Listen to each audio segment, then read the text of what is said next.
திரும்பமாக நாம் ஆண்டவருடைய ஒரு குணத்தை நாம் தியானித்து நாம் தேவனை ஆராதிக்க இருக்கிறோம். फिर से हम परमेश्वर के एक गुण को अध्ययन करके फिर आराधना करेंगे. ஆண்டவர் கடந்த நாட்களில் எல்லாம் அவருடைய நாமத்தை தியானிக்கும் போது நம்மோடு பேசி நம்மை உற்சாகப்படுத்தினது போல இந்த நாளிலும் நம்மை ஆண்டவர் உற்சாகப்படுத்துவாராக. जिस प्रकार परमेश्वर ने हमें उत्साह दिलाया पिछले दिनों में अपने वचन को भेजकर इस दिन में भी वो उत्साह दिलाने पाए. ஆண்டவருடைய குணாதிசயங்களை அறிய அறிய நாம் தேவ சித்தத்தை தெளிவாய் அறிந்து கொள்வது எப்படியோ, जिस प्रकार परमेश्वर के गुणों को हम जानते जानते वैसे ही उसकी इच्छा को जिस प्रकार हम जान सकेंगे.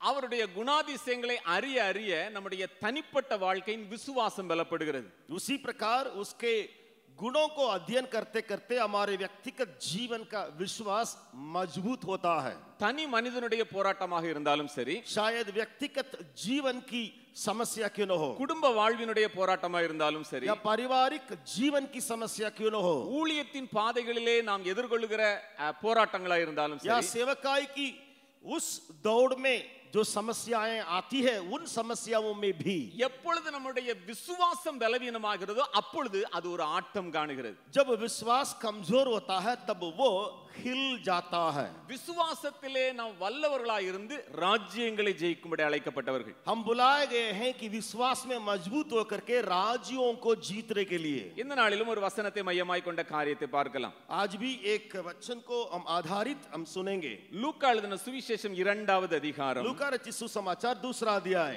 அதனுடைய 10வது வசனத்தை நான் வாசிக்கிறேன். उसका 10वां वचन को मैं पढ़ने जा रहा हूं. லூக்கா 2வது அதிகாரம் அதனுடைய 10வது வசனம். लूका 2रा अध्याय 10वां वचन. தேவதூதன் அவர்களை நோக்கி, பயப்படாதிருங்கள், இதோ எல்லா ஜனத்துக்கும் மிகுந்த சந்தோஷத்தை உண்டாக்கும் நற்செய்தியை உங்களுக்கு அறிவிக்கிறேன். तब स्वर्गदूत ने उनसे कहा, मत डरो, क्योंकि देखो मैं तुम्हें बड़े आनंद का समाचार सुनाता हूं जो सब लोगों के लिए होगा. கிறிஸ்துமஸ் நாட்களிலே நாம் வந்திருக்கிறோம். क्रिसमस के दिनों में आप पहुंचे हैं. அநேக இடங்களிலே கிறிஸ்துமஸ் சம்பந்தமான நிகழ்ச்சிகளும் சுவிசேஷத்தை அறிவிக்கிற புரோகிராம்களும் நடந்து வருவதை நாம் அறிந்திருக்கிறோம். कई क्षेत्र में जगहों में हम जैसे जानते हैं उस क्रिसमस को मन में रखते हुए कई कार्यक्रम और कई बातें चल रही है. அநேக இடங்களிலே ஆயத்தங்கள் நடந்து வருகிறது. कई जगह में उस बड़े दिन के चलते तैयारियां हो रही है. நேற்றைய தினத்திலே நாங்கள் கிட்டத்தட்ட ஒரு 100 பேராக நாங்கள் மலைக்கு மேலே ஒரு கிராமத்திலே நாங்கள் கூடினோம். कल के दिन में हम लोग लगभग 100 होंगे और उन लोग जो हैं उस पहाड़ रोहतास पहाड़ के ऊपर एकत्रित हुए. जूनियर स्कूल இருந்து 60 டீச்சர்ஸ் எங்களோடு கூட இணைந்திருந்தார்கள். हमारे साथ हमारे हाथा में जूनियर स्कूल है, इंग्लिश मीडियम स्कूल है, वहां से 60 टीचर्स लोग आए थे. முதல் முறையாக ஒரு கிராமத்திலே நாங்கள் சபை நிறுவுகிற அந்த பணியிலே நாங்கள் இந்த புரோகிராமோடு கூட அதை இன்னும் கொஞ்சம் பலப்படுத்துவதற்கு ஆண்டவர் உதவி செய்தார். सबसे पहले जो कलीसिया का निर्माण होने का एक जगह है वहां इस कार्यक्रम को जोड़ते हुए वहां कार्य करने के लिए प्रभु ने मदद किया. நம்ம ஸ்கூல் டீச்சர்ஸோடு கூட இணைந்து மிக அருமையான ஒரு நல்ல புரோகிராம் அங்கே நடத்தவும் அவர்களுக்கு நாங்கள் அன்பளிப்பான சில காரியங்களை கொடுக்கவும் ஆண்டவர் உதவி செய்தார். स्कूल के जितने टीचर्स लोग आए थे उनके साथ उस प्रोग्राम चलाने में प्रभु ने मदद किया. साथ ही साथ कुछ तोहफाएं यानी कुछ गिफ्ट देने के लिए प्रभु ने मदद किया. இப்படிப்பட்ட சந்தர்ப்பத்திலே வேதத்தின் வசனத்தை நாம் மிகவும் அறிந்திருக்கிற இந்த வசனத்திலே ஆண்டவர் சொல்கிறார், எல்லா ஜனத்துக்கும் மிகுந்த சந்தோஷத்தை உண்டாக்குற நற்செய்தி. इस प्रकार का जो वातावरण जो बाहर और इधर जो हो रहा है उनके बीच में इस वचन में प्रभु कहता है कि जो सुसमाचार या जो प्रभु का जन्म के बारे में बातें हैं वो सब लोगों के लिए होगा. இது கிறிஸ்துவின் பிறப்பினுடைய மிக மிக மகிமையான ஒரு காரியம். ये मसीह का जन्म के बारे में बहुत ही महिमामय बात है. எல்லா ஜனத்துக்கும் சந்தோஷம். सब लोगों के लिए आनंद की बात है. எனவேதான் அப்போஸ்தலனாகிய பவுல் ஜெயிலுக்குள்ளே இருந்த போதிலும் கூட அவர் பிலிப்பியர் அதனுடைய 4வது அதிகாரம் 4வது வசனத்தில் இப்படியாய் சொல்லுகிறார். इसलिए पौलुस जब जेल खाना में था, भीतर था, तब भी वो फिलिपियों की पत्री 4 अध्याय 4 वचन में इस प्रकार कहता है. இயேசுவை அறிந்திருந்த மனுஷர், यीशु मसीह को भली भांति जानता हुआ व्यक्ति, இயேசுவை பிரசங்கிக்கிற அந்த மனிதர், यीशु मसीह का प्रचारक है. அவர் சொல்லுகிறார், சந்தோஷமாயிருங்கள், சந்தோஷமாயிருங்கள். நான் மறுபடியும் சொல்றேன், நீங்க சந்தோஷமாயிருங்க. वो कहता है कि आनंदित रहो. आनंदित रहो, फिर से कहता हूं आनंदित रहो। இந்த இயேசு உலகத்தில் பிறந்தபடியினாலே அந்த மனிதன் ஜெயிலுக்குள்ள இருந்த போதிலும் இதை சொல்ல முடிந்தது. यीशु इस संसार में लेने के चलते वो व्यक्ति पौलुस जो जेल में बंदी था तो भी इस वचन को कह सकता था। இயேசு உலகத்தில் வந்தபடியினாலே கைதியாக்கப்பட்டிருந்த போதிலும் கூட துதித்து பாட முடிந்தது. यीशु संसार में आने के चलते जो कैदी बनकर था वो भी आनंद के स्तुति गान गा रहा था। எல்லா ஜனத்துக்கும் சந்தோஷம், सब लोगों के लिए आनंद का எல்லா समाचार, சூழ்நிலையிலும் சந்தோஷம். सारे वातावरण में आनंद की बातें। ஆனா நான் எல்லா ஜனத்தையும் குறித்து இப்ப பேச வரல. लेकिन मैं सारी बातों को लेकर के हम बोलने नहीं आया हूं। இந்த சந்தோஷம் இன்றைக்கு நமக்குள் எப்படி காணப்படுகிறது? आज ये आनंद आपके और मेरे अंदर किस प्रकार है? கிறிஸ்தவ குடும்பத்தில் வைக்கப்பட்டிருக்கிறோம், मसीह परिवार में हम रखे गए हैं, கிறிஸ்தவ ஊழியத்தில் வைக்கப்பட்டிருக்கிறோம், या मसीह सेवकाई में हम लोग शामिल हैं, கிறிஸ்தவ சூழல் நிறைந்த வளாகத்தில் வைக்கப்பட்டிருக்கிறோம், या जहां मसीह की सुगंध की बातें फैलती है उस हाथा में हम लोग हैं। எல்லா ஜனத்துக்கும் சந்தோஷம் என்று மற்றவர்களுக்கு சொல்லுகிறோம். हम प्रचार करते हैं दूसरों के लिए कि सब के लिए ये आनंद का समाचार है। இன்றைக்கு நம்முடைய தனிப்பட்ட வாழ்க்கையில இந்த சந்தோஷம் எப்படி இருக்கிறது? आज हमारा व्यक्तिगत जीवन में ये आनंद कैसा है? எனக்கு தெரியாது எத்தனாவது கிறிஸ்மஸை நாம் கொண்டாடுகிறோம். मुझे मालूम नहीं आप लोग जो है ये कितनावा ये बड़े दिन को मनाने जा रहे हैं, कितनावा बड़ा दिन को मनाने जा रहे हैं। அநேகருக்கு ஒரே ஒரு கிறிஸ்மஸ் ரொம்ப சந்தோஷமா இருக்கும். कई लोगों का एक ही जो क्रिसमस है उसमें बड़ा आनंद वो उठाते हैं। தமிழ்ல சொல்லுங்க தல கிறிஸ்மஸ். वो कहते हैं तमिल में तला क्रिसमस करके कहते हैं, नहीं सिर को मन में रखते कहते हैं। சாரி, திருமணமான உடனே முதலாவது வருகிற கிறிஸ்மஸ். उसका मतलब ये है तला क्रिसमस तमिल में कहा जाता है, हिंदी में नहीं, तला क्रिसमस कहा जाता है। उसका अर्थ यह है शादी करने के बाद जो पहला क्रिसमस होता है उसको मनाने की बात है। நீங்க சவுத்ல நீங்கள் பார்ப்பீர்களானால் அந்த முதல் கிறிஸ்மஸ் ரொம்ப ரொம்ப பிரபலமானது. अगर दक्षिण में देखिएगा साउथ में ये जो क्रिसमस है शादी के बाद जो आता है वो बड़ा धूमधाम से मनाया जाता है। எனக்கு தெரியாது நாம் எத்தனையாவது கிறிஸ்மஸுக்குள் பிரவேசிக்க இருக்கிறோம். लेकिन मुझे मालूम नहीं हम लोग कितनवा इस बड़े दिन में प्रवेश कर रहे हैं। அஞ்சாவது கிறிஸ்மஸா, 10வது கிறிஸ்மஸா, 30வது கிறிஸ்மஸா எனக்கு தெரியாது. या आपके लिए 5वां बड़े दिन है या 30वां बड़े दिन है, मुझे मालूम नहीं। இன்றைக்கு நமக்குள்ளே இந்த ஆனந்தமும் இந்த சந்தோஷமும் உண்டா? क्या आपके और मेरे अंदर ये आनंद या ये खुशी रहती है? உண்மையாகவே இயேசு பிறந்திருக்கிறதுனால உண்டாகிற சந்தோஷத்தோடு கூட நாம் இருக்கிறோமா? क्या सचमुच यीशु मसीह का जन्म का जो आनंद है उस आनंद के साथ हम जी रहे हैं? நம்முடைய வாழ்க்கையில நெருக்கங்கள் இருக்கலாம், आपके जीवन में कई कठिनाइयां हो सकती हैं, நம்முடைய வாழ்க்கையில இழப்புகள் இருக்கலாம், या कई बातों को आप अपने जीवन में खोए होंगे, நம்முடைய வாழ்க்கையில தோல்விகள் இருக்கலாம், या हारे होंगे, நம்முடைய வாழ்க்கையில अनेक போராட்டங்கள் இருக்கலாம். या आपके जीवन में कई संघर्ष होता होगा। ஆனால் ஒரு நாளும் இந்த சந்தோஷத்தை நாம் இழந்து விடக்கூடாது. लेकिन कभी भी इस आनंद को ना खोए।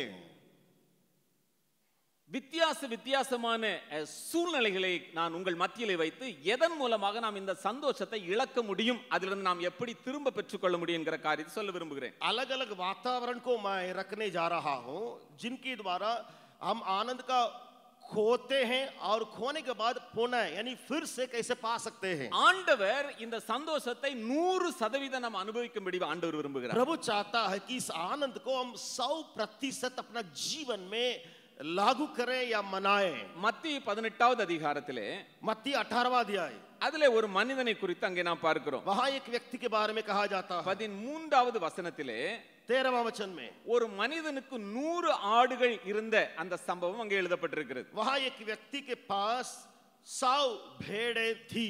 நமக்கு அது நன்றாக தெரிந்திருக்கிற வசனம். ये वचन को हम भली भांति जानते हैं। அந்த 13வது வசனத்தை ஒருவேளை நாம் பார்ப்போமேயானால் 13वां वचन को अगर आप देखिएगा அவனுக்குள்ளே மிகுந்த ஒரு சந்தோஷத்தை உண்டு பண்ணின ஒரு காரியம் அங்கே எழுதப்பட்டிருக்கிறது. उसके अंदर बड़ा आनंद को पहुंचाने वाली एक बात लिखी गई है। அப்படியானால் मतलब क्या है? ஏதோ ஒரு விதத்திலே அவன் சந்தோஷத்தை இழந்திருந்தான். किसी न किसी प्रकार से उसने उस आनंद को खोया था। அவனுக்கு சந்தோஷத்தை இழக்க காரணமாயிருந்த காரியம் என்ன? उसने क्यों आनंद को खोया? 100 ஆடு இருந்துச்சு, 100 भेड़ थी, ஒரு ஆடு காணாம போச்சு. एक भेड़ खो गई। 99 இருக்கு, 99 उसके पास है, ஒரு ஆடு காணாம போச்சு. लेकिन एक तो केवल नहीं है, சந்தோஷம் இல்ல, आनंद नहीं है, ரொம்ப கவலையாக ஆரம்பிச்சிட்டான். बहुत चिंता से पड़ा, 99 ஆடுகளை விட்டுட்டான். 99 भेड़ों को वहां ஒரு छोड़ दिया, ஒரு ஆட்டுக்கு பின்பதாக போகிறான். एक ही जो खोई हुई बात के पीछे पड़ा। அதை கண்டுபிடித்த போது மிகுந்த சந்தோஷம் அவனுக்குள்ளே जब உண்டாயிற்று. उसने पाया उसके अंदर बड़े आनंद आया। இந்த கால வேளையிலே தேவ சமூகத்தில் நாம் கூடி வந்திருக்கிறோம். सुबह के घड़ी में प्रभु के सम्मुख में हम लोग आए हैं। எதையாகிலும் நாம் இழந்த நிலைமையில இங்கே வந்திருக்கிறோமா? क्या आप किसी बात को खोकर यहाँ आए हैं? இருக்கிற 99 குறித்த திருப்தியிலையும் மாயையான சந்தோஷத்திலும் அவன் இருக்க விரும்பல. 99 भेड़ों के बारे में जो तृप्ति या उसके बारे में आनंद में वो नहीं रहा। ஒரு காரியம் மிஸ் ஆயிடுச்சு, அதனால அவனுக்கு சந்தோஷம் குறைஞ்சி. एक ही बात नहीं है, एक ही बात खो गई, उसके पीछे पड़कर आनंद पाया। இந்த கால வேளையிலே தேவ சமூகத்திலே உங்களுடைய சந்தோஷத்தின் குறைவுக்கு ஒருவேளை இது காரணமா இருக்கலாம். शायद आपके बीच का आनंद की घटी के लिए एक कारण हो सकता है। நாம் தேவனிடத்துல கேட்க வேண்டிய காரியம் என்னன்னா, हमें पूछना चाहिए परमेश्वर से, மிகுந்த சந்தோஷமா இந்த உலகத்துக்கு வந்தீங்க ஆண்டவரே, हे प्रभु बड़े आनंद इस संसार में तूने दिया, நான் கொஞ்சம் கூட அதை குறைவா அனுபவிக்க நான் விரும்பல. लेकिन उस बड़े आनंद में थोड़ा सा भी कम मैं प्राप्त करना नहीं चाहता हूँ, ஏனென்றால் நான் உம்மோடு நடக்கிறேன் ஆண்டவரே, क्योंकि मैं तेरे संग चलता நான் हूँ, உமக்காக சேவை செய்கிறேன் ஆண்டவரே, तेरी सेवा करता हूँ, உம்மை குறித்து மற்றவரிடத்துல நான் சொல்றேன் ஆண்டவரே, तेरे बारे में दूसरों को बताने वाला हूँ। நான் இழந்துட்டேனே அந்த ஒன்றை நான் கண்டுபிடிக்க எனக்கு உதவி செய்யுங்க. एक ही बात को मैंने खोया, उसको प्राप्त करने के लिए मदद कीजिए। வெளிப்படுத்தின விசேஷத்துல நம்ம அடிக்கடி வாசிக்கிற அந்த வசனம் இப்படியா சொல்லுது. प्रकाशित वाक्य की किताब में बार बार हम लोग पढ़ते हैं, वो वचन यूं कहता है, எல்லாம் கரெக்ட் தான், सब बातें ठीक है, ஒண்ணே ஒண்ணு விட்டுட்டா, एक को छोड़ दिया, ஆதியிலே கொண்டிருந்த அன்பை விட்டுட்டா. पहला सा प्रेम को तूने छोड़ दिया। இந்த வருடத்தின் கடைசி பகுதியிலே நாம் வந்திருக்கிறோம். इस साल के अंतिम घड़ियों में आए हैं, நம்மை நாமே ஆராய்ந்து தேவ சமூகத்திலே புதுப்பித்தவர்களாய் புதிய ஆண்டுக்குள் பிரவேசிக்க நாம் முயற்சி செய்வோமா? अपने आप को जांचें और नए होकर के नए साल में प्रवेश करें। நாம் எதை இழந்தவர்களாய் இங்கே உட்கார்ந்து இருக்கிறோம்? किस बात को खो के इधर आके बैठे हैं? ஆண்டவரத்துல நாம் கேட்க வேண்டிய முக்கியமான ஜெபமே இதுதான். एक प्रार्थना जो खास प्रार्थना है यही है प्रभु से करने का। 99ல நான் திருப்தியா இருந்திரக்கூடாது. 99 में आनंद नहीं मनाऊंगा। அவன் தன்னுடைய வேலையில மேய்த்து மேய்த்து மேய்த்து எப்படியோ ஒன்ன தொலைச்சிட்டான். वो अपने काम में थक के, अच्छा उसको चरा के एक भेड़ को खो दिया। அந்த ஒரு காரியத்தை ஊழியம் செய்து செய்து செய்து கூட நீங்கள் தொலைத்திருக்க வாய்ப்பு உண்டு. शायद आप सेवकाई करते करते करते एक बात को खोए होंगे। உங்களுடைய பொறுப்புகளை செய்து செய்து செய்து குறிப்பிட்ட அந்த ஒரு காரியத்தை நீங்கள் இழந்திருக்க வாய்ப்பு உண்டு. आपकी जिम्मेवारी को निपटा के करके अच्छे काम करके एक बात को आप खोए होंगे। நீங்க உண்மையா தேவனிடத்தில் நாம் கேட்போமே ஆனால், अगर सचमुच में प्रभु से मांगेंगे तो ஆண்டவர் அதை உங்களுக்கு காட்ட முடியும். तो वो कोई भी बात को आपको दिखाएगा। உங்களுடைய அனுதின ஜெபமா இருக்கலாம், शायद प्रतिदिन की प्रार्थना को खोए होंगे, உங்களுடைய சிஸ்டமேட்டிக்கா நீங்கள் செய்து கொண்டிருந்த வேத தியானமா இருக்கலாம், या क्रम अनुसार जब बाइबल का अध्ययन पहले करते थे अब खो गए हो सकता है, வாரந்தோறும் நீங்கள் செய்கிற உங்களுடைய தனி உபவாசமா இருக்கலாம், या सप्ताह में एक बार आप जो करते थे वो उपवास का दिन अब खो गया। ஏதோ ஒண்ணு, कुछ भी बात हो, நாம் ஒரு நாளும் இருக்கிற 99ல திருப்தி ஆகிவிடாதபடி ஆண்டவர் காப்பாராக. जो बातें हमारे पास 99 उनमें कभी भी संतुष्ट न होवे, ஏன்னா வேதம் சொல்லுது, क्योंकि बाइबल कहती है சந்தோஷம் இல்ல, आनंद नहीं, மிகுந்த சந்தோஷம். लिखा है बड़े आनंद। அந்த சந்தோஷத்தை ஆண்டவர் தர விரும்புகிறார். उस बड़े आनंद को आपको प्रभु देना चाहता है। எதையாகிலும் நாம் இழந்திருப்போமே ஆனால், अगर आप किसी बात को खो के बैठे होंगे, அதை தேடி கண்டுபிடிப்பதற்கு ஆண்டவர் உதவி செய்வாராக. उसको ढूंढ के पाने के लिए प्रभु मदद करने पाए, அப்பொழுது இந்த மனிதனை போல மிகுந்த சந்தோஷமாய் நாம் ஆடி பாட முடியும். तब इस व्यक्ति के समान बड़े आनंद में हम कूद सकते हैं, नाच सकते हैं। லூக்கா 15வது அதிகாரத்தில் இந்த மனிதனை குறித்து எழுதப்பட்டிருக்குது. लूका 15वां अध्याय में इस व्यक्ति के बारे में लिखा गया है, அவ்வளவு சந்தோஷமாயிருச்சு, उतने बड़े आनंद आ गया, சிநேகிதன் எல்லாரையும் கூப்பிடுறான், वो मित्र और अपने सारे परिजनों को बुला रहा है அவர்களோடு கூட இணைந்து சந்தோஷப்படுகிறான். और उनके साथ मिल करके ये भी आनंद मनाया। இழந்ததை நாம் தேடுவதனால் மாத்திரமல்ல, ना केवल कोई भी बातों को ढूंढने से, சில நேரங்களிலே நம்முடைய வாழ்க்கையிலே நாம் எவைகளை விட்டுவிட வேண்டுமோ அழிக்க வேண்டுமோ அவைகளை அழிக்காமல் இருந்தாலும் சந்தோஷம் குறைவதற்கு வாய்ப்பு உண்டு. कभी कभी जिन बातों को हमारे जीवन से हटाना चाहिए यानी सत्यानाश करना चाहिए वो ठीक नहीं है, उनको हटाते नहीं है तो भी आनंद की कमी होती है. ஒரு நாள் ஆண்டவர் மிகுந்த சந்தோஷமா ஆண்டவர் வந்திருக்காரு அப்படின்னு ஒரு மாயையான ஒரு நம்பிக்கையிலே நாம் வாழாதிருப்போமாக. हम ऐसा एक व्यर्थ विचार में ना पड़े कि प्रभु तो आ ही गया है, आनंद तो आ ही गया है, उस व्यर्थ विचार में ना पड़े. ஏனென்றால் யோசுவாவின் புத்தகத்திலே நாம் ஒரு சம்பவத்தை பார்க்கிறோம். क्योंकि यहोशू की किताब में हम एक बात को पढ़ते हैं. தேவனால் வாக்குத்தத்தம் பண்ணப்பட்ட ஜனம், परमेश्वर से वायदा प्राप्त किया हुआ जन है, लोग है, और அற்புதங்களையும் அதிசயங்களையும் கண்டுகொண்டிருக்கிற ஜனம், और अभी भी लगातार अद्भुत चिन्हों को कामों को देखता आया हुआ इजरायली लोग है. யோசுவா மோசேயோடு கூட இருந்தது போல நான் உன்னோடு இருப்பேன் ஆண்டவர் சொல்லி இருந்த அந்த மனுஷன், और यहोशू जैसे वचन को प्राप्त किया था परमेश्वर से, जैसे मूसा के साथ मैं था वैसे ही तुम्हारे साथ रहूंगा. ஆனா लेकिन 7வது அதிகாரம் 7वां अध्याय அதனுடைய 6வது வசனத்துல பார்த்தோம்னா 6 वचन को अगर आप देखेंगे तो யோசுவாவும் மூப்பர்களும் சாயங்காலம் வரைக்கும் கர்த்தரின் பெட்டிக்கு முன்பதாக முகங்குப்புற விழுந்து தங்கள் தலைகளின் மேல் புழுதியை போட்டுக் கொண்டு கிடந்தார்கள். लिखा है यहोशू ने अपने वस्त्र फाड़े और इजरायली लोग सारे लोग गिर गए और पृथ्वी पर सांझ तक पड़े रहे संदूक के सामने. எவ்வளவு மகிமையான காரியங்கள் சொல்ல முடியும் இந்த ஜனத்தை குறித்து. ये लोगों के बारे में कितना महिमामय बात को हम कह सकते हैं. ஆனா लेकिन இப்ப சந்தோஷம் இல்ல. अब उनके पास आनंद चली गई, அவர்கிட்ட இருந்த எல்லா காரியமும் எடுபட்டு போயிருச்சு. उनकी बातें छीन ली गई. கீழே உளுந்து புரண்டு புழுதி அள்ளி மேல போடுறாங்க. वे मुंह के बल गिरकर पृथ्वी पर सांझ तक पड़े रहे और अपने सिर पर उस धूल डालने लगे. ஆண்டவர் அவர்களுக்கு சொல்ல வேண்டியதா இருந்துச்சு, प्रभु से ये कहना पड़ा, ஒரு காரியத்தை நீங்க அகற்றணும்ப்பா. एक बात को अपने जीवन से तुम हटाओ. நீங்க உங்க கூட்டத்துல இருந்து ஒரு காரியத்தை அகற்றணும். तुम्हारे झुंड में से एक बात को तुम हटाओ. அதை நீங்கள் எடுக்கும் பொழுது மாத்திரம்தான் மறுபடியும் அந்த சந்தோஷத்தை நீங்கள் பெற்றுக்கொள்ள முடியும். तुम उस बात को जब निकालोगे या हटाओगे तब उस आनंद को फिर पाओगे. வருடத்தின் கடைசியில साल के अंत में இன்னைக்கு நம்முடைய வாழ்க்கையிலிருந்து நாம் விலக்க வேண்டிய எதையாகிலும் காரியங்கள் உண்டா? क्या आपके जीवन में कोई ऐसी बातें हैं जिन्हें आपको हटाना चाहिए? தவறான ஐக்கியங்களா இருக்கலாம், गलत रिश्ता हो सकता है, தவறான காரியங்களா இருக்கலாம், गलत बातें हो सकती, ஏதாகிலும் ஒரு தேவனுக்கு பிரியமில்லாத செயல்களா இருக்கலாம், या कोई बात परमेश्वर पसंद नहीं करता या कार्य पसंद नहीं करता वो हो सकता, அல்லது புளித்த மாவை போல கசப்பு, வைராக்கியம், கோபம், பிறர் மேல இருக்கிறதான பொறாமை, இப்படிப்பட்ட காரியங்களா இருக்கலாம். या हमारे अंदर डाग, जलन, गुस्सा, इस प्रकार की गुण हो सकता है. அதை எடுக்காத வரைக்கும் முழு சந்தோஷத்தை நம்மால் அனுபவிக்க முடியாது. उस खमीर की बातों को जब तक ना निकालेंगे तब तक हमारे अंदर का आनंद प्रवेश नहीं होगा. சிரித்துக் கொள்ளலாம், हंस तो रहेंगे बाहर பல் இருக்கு, क्योंकि दांत तो है,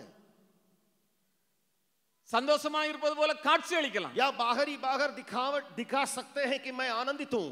ஆனா ஆண்டவர் சொல்லுகிற அந்த மிகுந்த சந்தோஷம் உங்களுக்குள்ளே உண்டாயிருக்க வேண்டுமானால், लेकिन प्रभु का जो दिया हुआ बड़े आनंद अगर आपके अंदर चाहिए तो ஆண்டவரிடத்தில் நாம் கேட்க வேண்டிய காரியம், ஆண்டவரே நான் எடுக்க வேண்டியவளை, விலக்க வேண்டியவளை, வெட்ட வேண்டியவளை எனக்கு செய்வதற்கு உதவி செய்யும் ஆண்டவரே. प्रभु से ये बात को पूछना है, मांगना है, प्रार्थना करना है. जिन बात को मेरे जीवन से काटना है, काटने के लिए मदद कीजिए. निकालना है, निकालने के लिए मदद कीजिए. வேதம் தெளிவாய் சொல்லுகிறது, बाइबल साफ से कहती है துன்மார்க்கனுக்கு சமாதானம் இல்லை, दुष्ट लोगों के मन में आनंद नहीं रहता है. ஆண்டவர் அண்டையிலே நாம் நம்மை அடிமையாய் ஒப்புக் கொடுக்கலாம். प्रभु के उस हाथों में हम एक नम्र पूर्वक अपने को सौंपेंगे. ஆண்டவரே என்னை மறுபடியும் சுத்திகரியும் ஆண்டவரே. प्रभु फिर से मुझे शुद्ध कीजिए.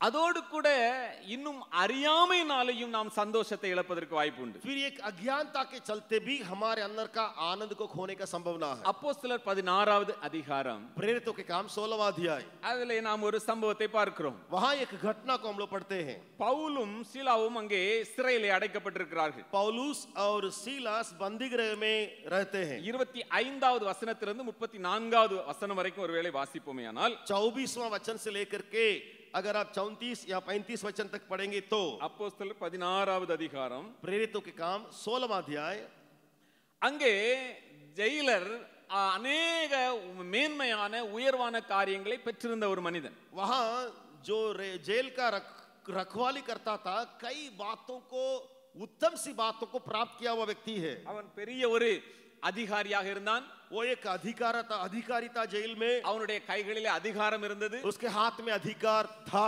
அவனுக்கு கீழே ஏராளமான ஆட்கள் இருந்தார்கள். उसके नीचे या उसके अधीन में कई लोग रहते थे।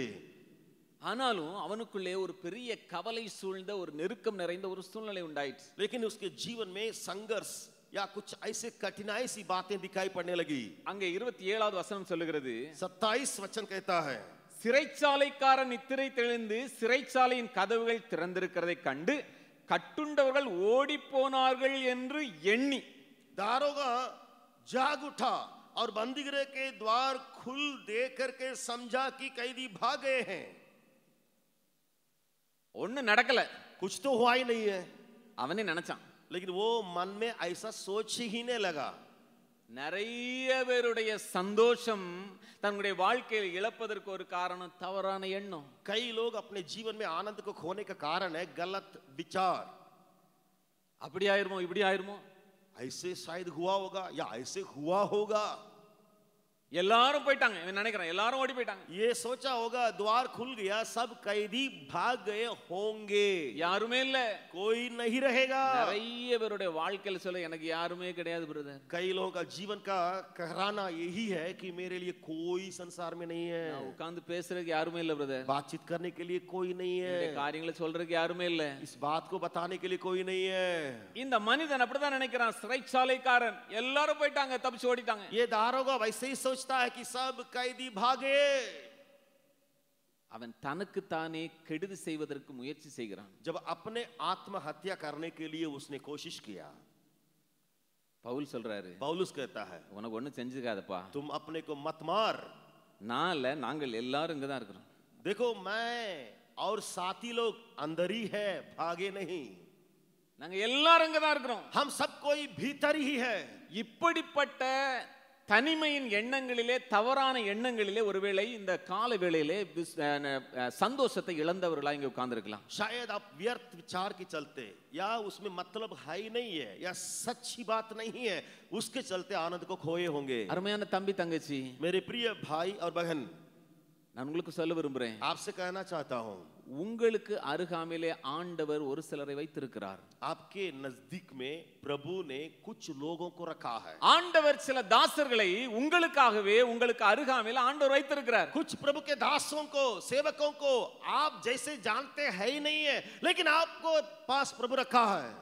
நீங்க உங்களை வருத்தப்படுத்திக் கொள்ளணும், உங்களுக்கு கெடுதி செய்யணும்னு அவசியம் இல்லை. आप अपने को हानि पहुंचाने के लिए या अपने को दुख पहुंचाने के लिए कोई मार्ग है नहीं है। தவறாக எண்ணங்களை கொண்டு வரணும் அவசியம் இல்லை. व्यर्थ विचार करने के लिए कोई मौका है ही नहीं है। தனியா உட்கார்ந்து மனக்குழப்பத்திலே சந்தோஷத்தை இழந்து கவலைக்கு மேல கவலை உங்களை வருத்திக் கொள்ளணும் அவசியம் இல்லை. अकेले बैठकर सोचकर और चिंता और तनाव में पड़ने का बात है ही नहीं है। ஆண்டவர் சில தேவ தாசர்களை உங்களுக்கு வச்சிருக்கிறார். क्योंकि प्रभु ने कुछ प्रभु के दासों को रख छोड़ा है, உங்களுடைய இக்கட்டான நிலைமையிலிருந்து உங்களை சந்தோஷத்துக்குள்ள கொண்டு வர்றதுக்கு, आपके उस सकेती या संकट के समय से आपको आनंद में ले जाने के लिए। இந்த மனிதனை குறித்து பின்னாடி நீங்க வாஸ்து பார்த்தீங்கன்னா எழுதப்பட்டிருக்குது, इस व्यक्ति के बारे में अगर उस अध्याय को पूरा पढ़िएगा तब समझ में आएगा, மனமகிழ்ச்சி உள்ளவனானா, वो बड़े आनंद में प्रवेश किया, அவனுக்குள்ள ஒரு பெரிய ஆனந்தம் உண்டாயிற்று, उसके अंदर बड़े आनंद आ गया। இந்த காலவேளையில ஆண்டவர் நமக்கு அப்படிப்பட்ட ஆனந்தத்தையும் சந்தோஷத்தையும் தர விரும்புகிறார். इस सुबह के घड़ी में आपके लिए, मेरे लिए प्रभु उतने बड़े आनंद को देना चाहता, அதை நாம் அனுபவிக்க வேண்டும் என்று ஆண்டவர் விரும்புகிறார். प्रभु चाहता है उस आनंद का अनुभव हम करें। இந்த காலவேளையிலே நம்மை நாமே தேவனுடைய கரத்திலே ஒப்புக் கொடுக்கலாம். इस सुबह के घड़ी में अपने आप को प्रभु के हाथों में सौंपेंगे, ஆண்டவரிடத்துல கேட்கலாம், प्रभु से पूछेंगे, என்னுடைய சந்தோஷத்தை நான் இழந்ததுக்கு எதையோ நான் தவற விட்டுட்டேன் ஆண்டவரே, அதுவா இருக்கலாம். हे प्रभु मेरे आनंद को मैंने खोया, कारण कुछ बात को मैं खो गया। எனக்கு அதை இழக்கும் போது எனக்கு தெரியல, வேலை செய்து செய்து பொறுப்புகளை செய்து செய்து ஓடி ஓடி ஓடி ஓடி நான் எப்படியோ நான் மிஸ் பண்ணிட்டேன் ஆண்டவரே. मैं काम करते करते उस बात को खो गया था, लेकिन मुझे मालूम नहीं था वो बातें खोई जा रही थी। என்னென்ன காரியங்களை நான் விட்டுவிட வேண்டும், அதை விட்டுவிட எனக்கு உதவி செய்யுங்க ஆண்டவரே. दूसरा, जिन जिन बातों को मेरे जीवन से काटना चाहिए, छोड़ना चाहिए, निकालना चाहिए, निकालने के लिए मदद कीजिए। எனக்கு உம்முடைய சந்தோஷம் தான் வேணும், क्योंकि आपका आनंद मुझे चाहिए केवल। இந்த உலகத்தின் காரியங்கள் எனக்கு வேண்டாம். ये सांसारिक बातें मुझे नहीं चाहिए. அதோடு கூட ஆண்டவரத்துல நாம் செய்ய வேண்டிய இன்னொரு காரியம். तीसरा उससे एक और बात को कहनी है. நான் உண்மையில ரொம்ப குழம்பி போயிருக்கேன் ஆண்டவரே. ये प्रभु मैं विस्मित होके बैठा हूँ. எனக்குள்ள अनेक நேரங்கள் இந்த எண்ணம் வருது, நான் யாரை நம்புவேன்? कई बार मेरे अंदर ये विचार आता है, दुख का विचार, किसके ऊपर इस संसार में मैं भरोसा करूं? இந்த உள்ளத்தின் காரியங்களை நான் யார்கிட்ட ஷேர் பண்ணுவேன்? मेरे भीतर की जो बातें हैं उसको किससे जाके बांटूं? யார்கிட்டமே சொல்ல முடியாத காரியங்களும் எண்ணங்களும் கவலைகளும் என்ன வருத்துது ஆண்டவரே. मैं ऐसी बातों को रखता हूं जिसको किसी के पास कह नहीं सकेंगे, वो बातें मुझे सता रही है. ஒரு ஆள் பொறுமையா உட்கார்ந்து என்கிட்ட கேட்க மாட்டாங்களா? क्या एक व्यक्ति ऐसा व्यक्ति है जो धीरज धर के मेरी सुनेगा? ஒரு ஆள் என்னோட கூட உட்கார்ந்து என்னுடைய காரியங்களை கொஞ்சம் கவனிக்க மாட்டாங்களா? क्या एक व्यक्ति मेरे साथ बैठने वाला, मेरी सुनने वाला है नहीं है? யாருமே எனக்கு இல்ல. क्या कोई नहीं? எனக்கு தெரியாது, ஒருவேளை இது தவறான எண்ணமா இருக்கலாம். मुझे मालूम नहीं होगा क्योंकि ये विचार शायद गलत विचार में पड़ा हूं. இன்னைக்கு ஆண்டவர் இந்த வசனத்தின் மூலமா பேசுறதுனால आज इस वचन के द्वारा आपसे प्रभु बातें करने के चलते அப்படிப்பட்ட எண்ணங்களோடு நினைவுகளோடு ஒருவேளை உட்கார்ந்து இருந்தீங்கன்னா உங்களுடைய எண்ணம் தவறாக இருப்பதற்கு வாய்ப்பு உண்டு. ये विचार के सहित अगर आप बैठे होंगे तो आपका विचार शायद गलत व्यर्थ विचार हो सकता. ஆண்டவரிடத்துல சின்சியரா ஜெபம் பண்ணுங்க. प्रभु से उस गंभीरता से प्रार्थना करें. ஆண்டவரே அந்த பவுல் எனக்கு காட்டுங்க. ये प्रभु उस पौलुस को दिखा. அந்த பவுலிடத்துல நான் போய் என்னுடைய காரியங்களை சொல்லட்ட ஆண்டவரே. ताकि उस पौल के पास जाकर के मैं अपनी बातों को रखूं. என்னுடைய இழந்து போன அந்த மன மகிழ்ச்சியை நான் திரும்ப பெற்றுக்கொள்ளட்டும். इसके चलते खोया हुआ आनंद को फिर से मैं पाऊं. இந்த கிறிஸ்மஸ் நாளுக்கு முன்பதாக इस बड़े दिन के पहले जो कुछ दिन है, நான் இழந்து போன எல்லா சந்தோஷத்தையும் மறுபடியும் பெற்றுக்கொண்டவளாக நான் உம்மை துதிக்கட்டும் ஆண்டவரே. जो भी बातों को मैंने खोया, आनंद को खोया, फिर से प्राप्त करते हुए तेरी आराधना करने पाऊं. அதற்காகத்தான் ஆண்டவர் வந்திருக்கிறார். इसी के चलते ही प्रभु आया है. இப்படிப்பட்ட மிகுந்த சந்தோஷத்தை நமக்கு கொடுக்கும்படியாக